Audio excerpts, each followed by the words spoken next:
कोकण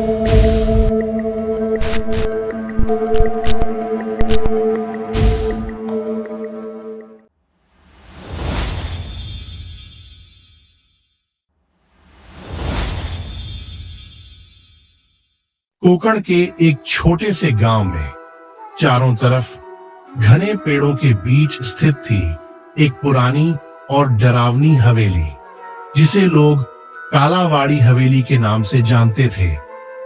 गांव के लोग इस हवेली से दूर ही रहते थे, क्योंकि इसके बारे में भयानक किस्से सुनाए जाते थे। कहते थे कि इस हवेली में अनगिनत आत्माएं बसी थीं और हवेली के पास जाने वाला कोई भी इंसान कभी लौटकर नहीं आता था। लेकिन इस हवेली के पीछे की कहानी जितनी डरावनी थी, उतनी ही रहस्यमयी भी थी। हवेली का इतिहास। सालों पहले यह हवेली राजा राघवेंद्र सिंह की थी, जो इस इलाके के सबसे अमीर और ताकतवर राजा माने जाते थे। उनकी दौलत का अंदाजा लगाना किसी के लिए भी मुश्किल था, लेकिन दौलत के साथ साथ राजा राघवेंद्र के भीतर असीम लालच और क्रूरता भी पनप गई थी। राजा राघवेंद्र क्रूरता भरी आवाज में, मुझे अपनी दौलत की रक्षा के लिए कुछ ऐसा चाहिए जो मेरे मरने के बाद भी इसे कोई हाथ न लगा सके। इसे हमेशा के लिए सुरक्षित करना होगा। राजा ने तांत्रिकों और जादूगरों की मदद से अपनी हवेली और दौलत पर जादू टोना करवा दिया।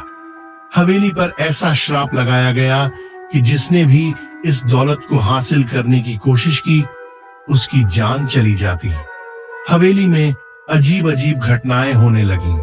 लोगों ने कहना शुरू कर दिया कि हवेली में बुरी आत्माएं बस चुकी थीं। हवेली में पहली मौत राजा राघवेंद्र की क्रूरता का सबसे बड़ा उदाहरण था। उनका नौकर, जो दौलत चुराने की कोशिश में पकड़ा गया, उसे हवेली के तहखाने में बंद कर दिया गया, जहां से वह फिर कभी बाहर नहीं आया।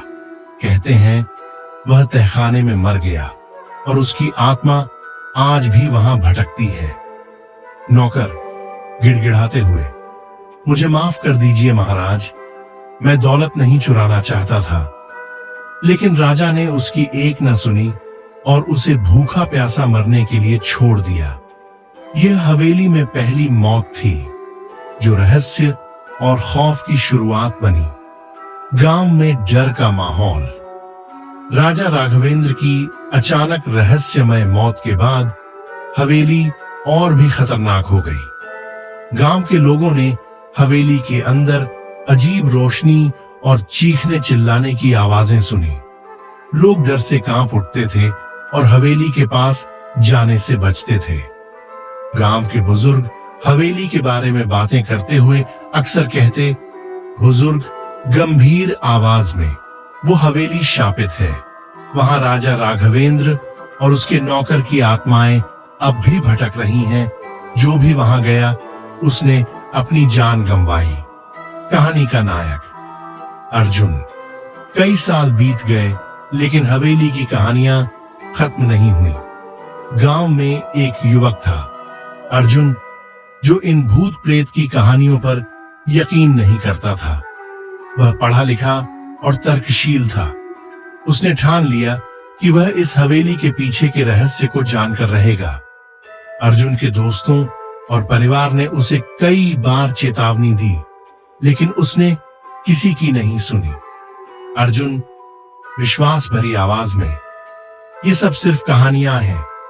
मैं इस हवेली के अंदर जाकर खुद देखूंगा कि वहां आखिर क्या है। हवेली में प्रवेश। अर्जुन ने एक रात हवेली में जाने का फैसला किया। चांदनी रात थी। हवेली के चारों ओर घने पेड़ अंधेरे में भयानक छाया बनाकर खड़े थे। अर्जुन ने साहस जुटाया और हवेली के मुख्य दरवाजे के पास पहुंचा। दरवाजा अपनी चरमराती आवाज के साथ खुला। अंदर चारों तरफ धूल, मकड़ी के जाले और एक अजीब सन्नाटा पसरा हुआ था। अर्जुन ने चारों ओर देखा। दीवारों पर राजा राघवेंद्र की बड़ी बड़ी तस्वीरें टंगी थीं। लेकिन एक बात बहुत अजीब थी। उन तस्वीरों की आंखें अर्जुन का पीछा कर रही थीं, जैसे वे उसे देख रही हों। अर्जुन आश्चर्य से, ये तस्वीरें, ये तो जैसे मुझे घूर रही हैं। पहली डरावनी घटना। जैसे ही अर्जुन हवेली के हॉल में पहुंचा, उसे अपने पीछे किसी के चलने की आवाज सुनाई दी। उसने तुरंत मुड़कर देखा, लेकिन वहां कोई नहीं था। अर्जुन डरते हुए, कौन है? अगर मजाक कर रहे हो तो मैं जानता हूं। लेकिन जवाब में केवल सन्नाटा था। अर्जुन ने इसे नजरअंदाज करते हुए हवेली के अंदर जाने का फैसला किया। अचानक हवेली के ऊपर की मंजिल से किसी भारी चीज के गिरने की आवाज आई। अर्जुन ने हिम्मत जुटाई और ऊपर की ओर सीढ़ियों से चढ़ने लगा। राजा राघवेंद्र की आत्मा से सामना। जब अर्जुन दूसरी मंजिल पर पहुंचा तो उसे एक दरवाजा दिखाई दिया।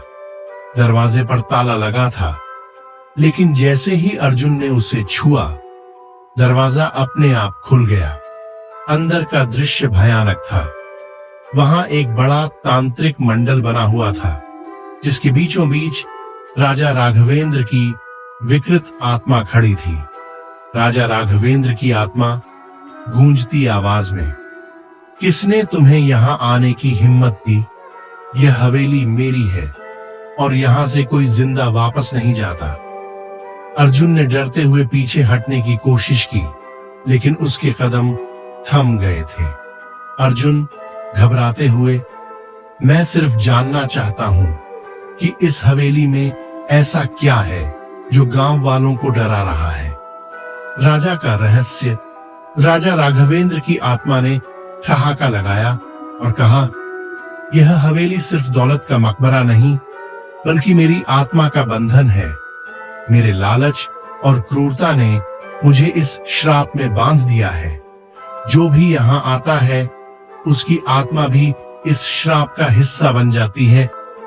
अर्जुन ने साहस जुटाकर राजा से पूछा।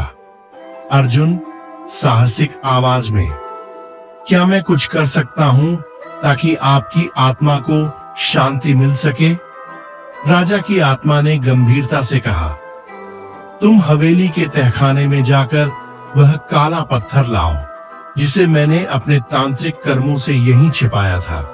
वह पत्थर मुझे शांति दिला सकता है, लेकिन याद रखना, उस पत्थर को छूने से तुम्हारी आत्मा भी श्रापित हो जाएगी। तहखाने की खोज। अर्जुन अब हवेली के तहखाने में जाने के लिए तैयार था। वह नीचे गया और पुरानी सीढ़ियों से उतरते हुए तहखाने तक पहुंचा। तहखाने की दीवारों पर अजीब तांत्रिक चित्र बने हुए थे और वहां का माहौल घुटन भरा था। अर्जुन को महसूस हो रहा था कि जैसे कोई अदृश्य ताकत उसे पीछे खींच रही हो। अंत में तहखाने के एक कोने में उसे वह पत्थर दिखाई दिया। पत्थर से काली रोशनी निकल रही थी। अर्जुन ने हिम्मत जुटाकर पत्थर को उठाया और तभी अचानक हवेली में एक भयानक चीख गूंज उठी। मौत की परछाई। अर्जुन के सामने अचानक एक भयानक परछाई प्रकट हुई। यह परछाई राजा राघवेंद्र की क्रूर आत्मा की थी, जो पत्थर की सुरक्षा कर रही थी। अर्जुन ने देखा कि परछाई तेजी से उसकी ओर बढ़ रही थी। अर्जुन डरते हुए, मैंने सिर्फ राजा की आत्मा को शांति दिलाने के लिए यह किया है। परछाई ने कोई जवाब नहीं दिया और अर्जुन की ओर बढ़ती रही।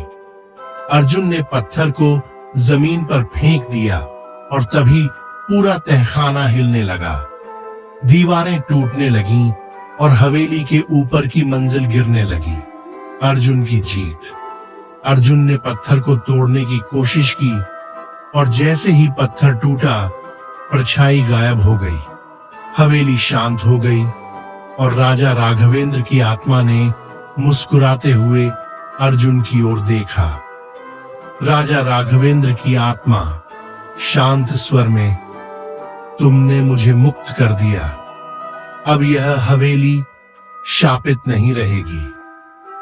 अर्जुन ने राहत की सांस ली और हवेली से बाहर निकल आया। गांव के लोग उसकी बहादुरी की कहानियां सुनाने लगे और हवेली का खौफनाक इतिहास अंततः खत्म हो गया।